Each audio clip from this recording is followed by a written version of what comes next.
What's up, everyone? I got a thinking video today. I wanted it's almost I want y'all's opinion on this. So this is going to be, I've got my own theory, but I want to hear y'all's theory on this and see what y'all's experiences are, because I want to see if they're like mine. Okay. So here's the deal. I was out there yesterday. I went out there to test out some baits for Strike King. I had 2 of them, and one of them I was going to really do the video on. It started out okay. Actually, it started out really, really good. And I actually had like a new bait and a bait that we just came out with, and I was trying them both at the same time to a degree. I'll explain later. Caught some fish on it. Don't know if I'm going to do the video. I kind of have to talk to Strike King. I got to see what I'm allowed to show. Anyways, and then I worked with another bait. Then it kind of got tough. I guess it got tough. I don't really know. This is my question I got to ask y'all. So I got bit really good, or really quick, really easy, like made perfect sense. And then I went like an hour. I was going, okay, something doesn't seem right. And I kept fishing, and I started throwing other stuff out there and didn't get bit either. I'm like, all right, let's go mess around. Let's go crappie fishing. I wanted to go crappie fishing too, because I wanted to take my family out, my kids, and go catch some crappie. Didn't see really any crappie. Now, granted, guys, I didn't stay out there a long time.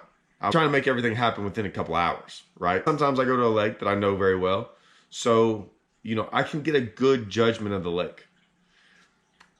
And, like, I'm not seeing anything. When I mean I'm not seeing anything, I'm not catching anything, really. I'm not seeing a lot of action.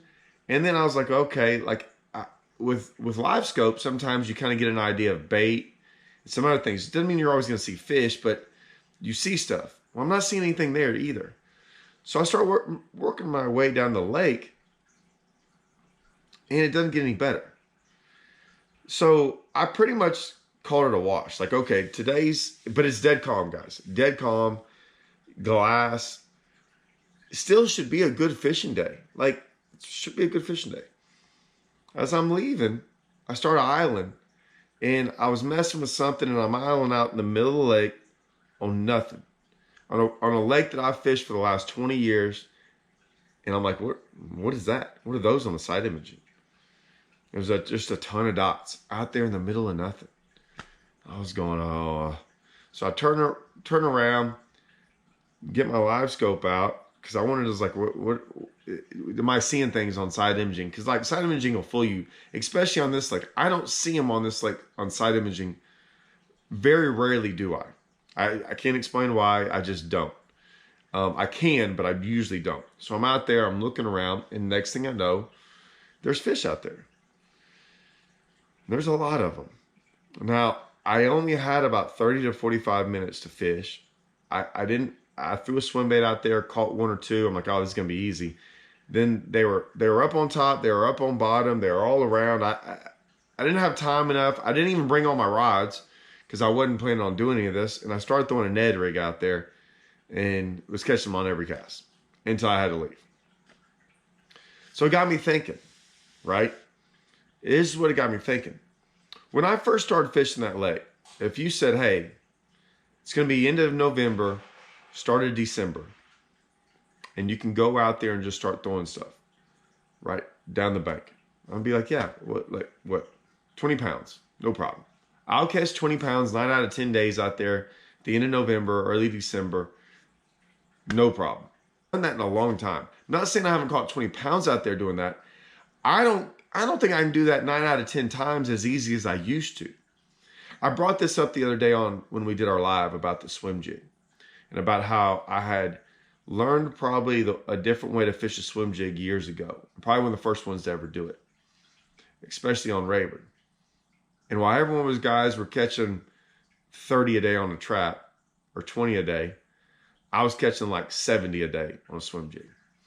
And that went on and on and on until, like, some people figured it out and stuff. And now I can't hardly get a bite on a swim jig. I can, but it's got to be perfect. Like, the conditions have to line up perfect. When before I could just throw a swim jig in every condition and catch them. Like, it didn't matter.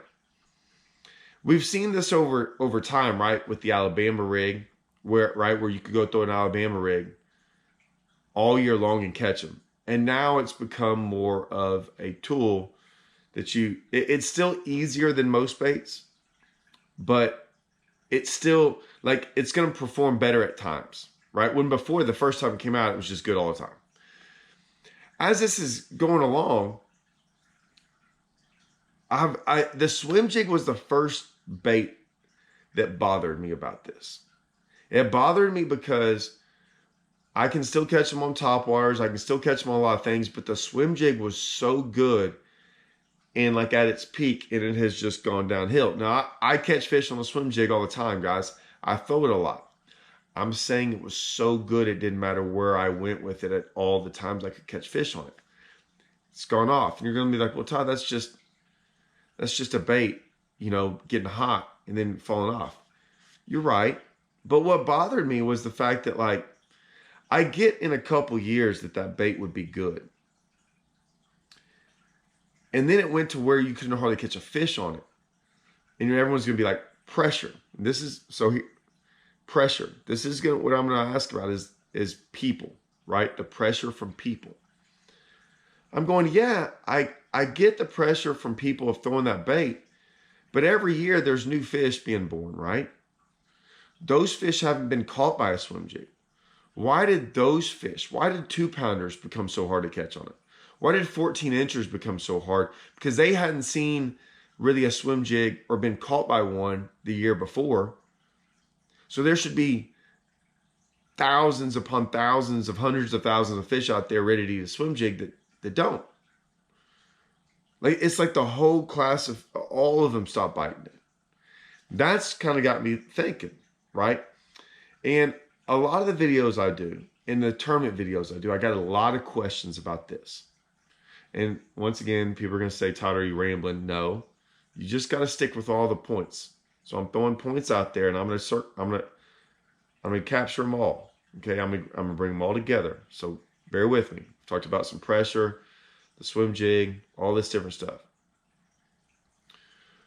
In those tournaments, guys would say, well, how come you didn't do this? Or how come you didn't do that? Or why didn't you turn around and throw this bait? Well, a lot of those reasons I don't is because I'm throwing the best bait. I've spent days out there figuring out what the best bait is.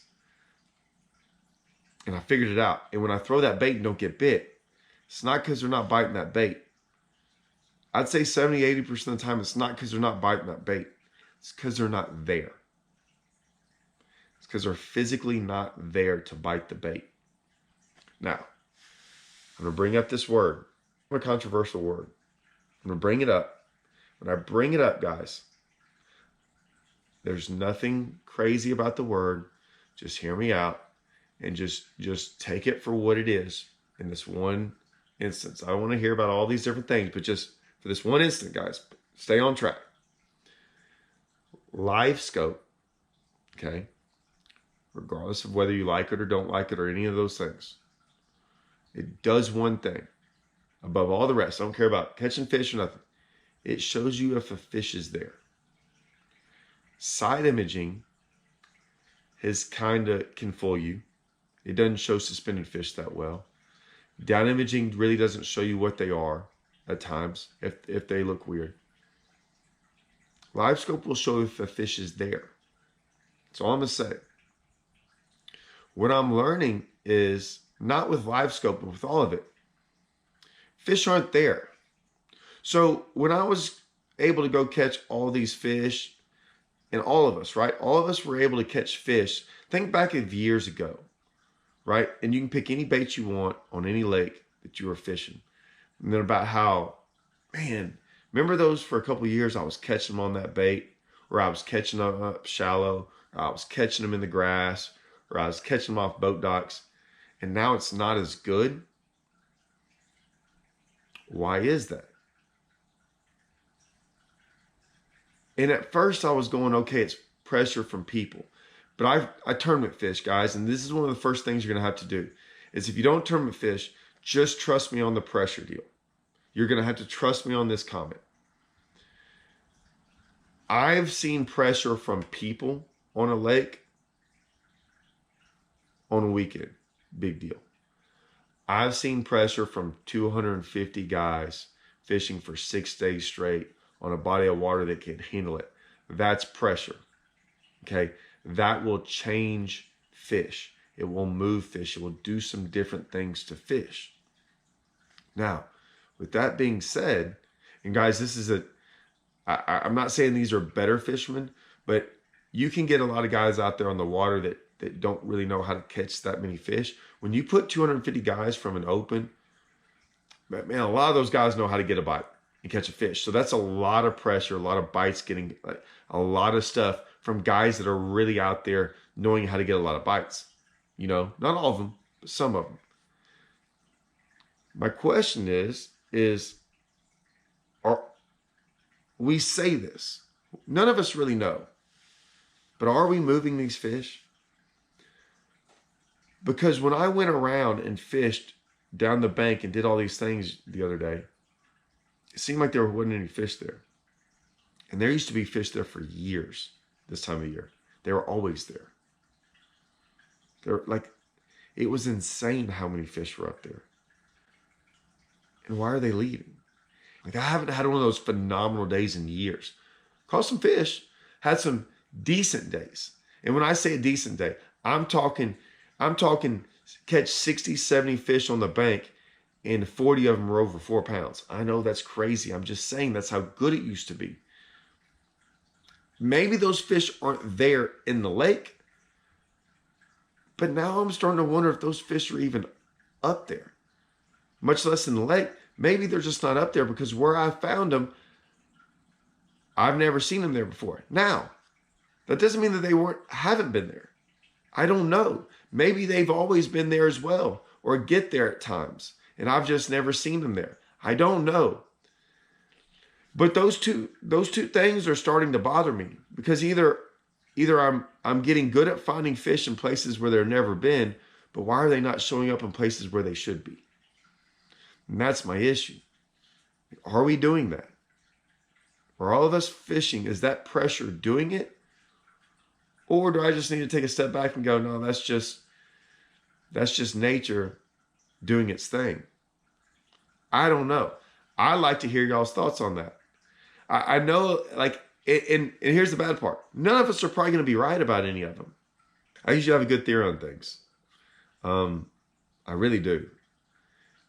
I have a theory, but I'm not very set in it, because I don't know. I don't know. Maybe those fish just aren't in that lake maybe the lake is not as good as it used to be. I don't know. It's still pretty good. Maybe it was just one day. No, I don't do stuff based on one day. I do stuff based on not a couple days. Like, this is going off of years. I don't understand, like, if we're doing this, because, like I said, live scope's the one thing that I'll tell you, not about catching them, but about seeing them. I'll leave it at this, guys. I've argued with a lot of people over a lot of years over one thing. And it comes up to Amstead. And this is some really good fishermen. Really good fishermen. And we talk about Amstead. And a lot of the good fishermen down there claim that those fish are in that lake. I don't agree with them. I don't agree with them. That lake used to be #1 lake in the country. Now it's probably the 500th best lake. And every once in a while, guys will have a good day out there and catch them. And they're like, hey, they're in there. They live in that lake. I'm like, no, they're not. They're not in there. And I'll tell you why. And this is on every lake I've ever been to. We've got a lake by my house. It's the same way. And I've argued with guys over and over and over again. They're not in there. There's one reason. These things right here. I consider myself one of the best sight fishermen in the country. That's the one thing I'll lay claim to. I've looked in a lot of lakes. I've looked in the water a long time. I've seen a lot of fish. What I'll say is this. Every lake I've ever been on, and we've had a couple of them. Rayburn's been #1 in the country. Toledo Bend, Amstead, Falcon. Okay. I've looked in Kentucky Lake, Florida, Oklahoma, you name it. I've sight fished there. When that lake is good, and is good for a reason, I see fish everywhere. I'm talking about I have days where I see hundreds of fish on the bank when they're spawning. Okay? When they're not good, when no one's catching those fish, I don't see them. Like I'll go there in the springtime and I don't see them. Not when I say I don't see them. If I saw 100 a day when it was phenomenal, now I'm seeing like 10 or 15 a day. Like it's that much of a difference. And guys, the biggest thing I always say is like people are always going, well, they're out there and they're just swimming around. You're right. They could be swimming around.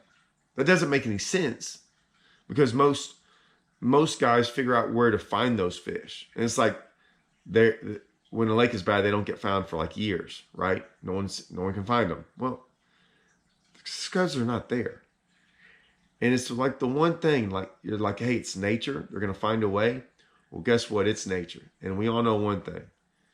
Nature above everything else. A deer will walk right in front of you if it's chasing a doe.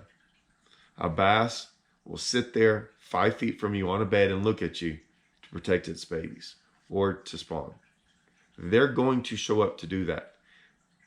They have no other choice. It was built into them. Good Lord did that. Thank goodness. They're going to show themselves. They're not there. And like I said, I just wonder, are they not there? Are we moving them? There's a lot of things in this video. I get it. I'm all over the place to a degree. But it's all like, what's going on with some of this stuff? Because is fishing getting easier or is it getting harder? Right? Is it getting easier because we're having all this technology and not just technology, because side imaging can help me find those fish, right? But I also have figured out other tactics to catch them where I wouldn't have in the past, right? So we're getting more knowledge, we're getting more technology, we're getting smarter. Sometimes it's easier for us to catch fish. But if you'd taken some of that stuff away, sometimes it would be incredibly hard to catch them, right? It's like it goes one way or the other. There's no in between. Like you have to be really, really smart and you have to do a whole bunch of different things to catch them in days. And other days it's just horrible. But is that because of us or is that because they're just not there? I don't know. It's got me thinking, guys. Got me thinking. Anyways, let me hear y'all's thoughts. I want to hear them. I want to hear them. All of them. All over the place. I got a bunch of different points on this. Let's hear it all. See y'all.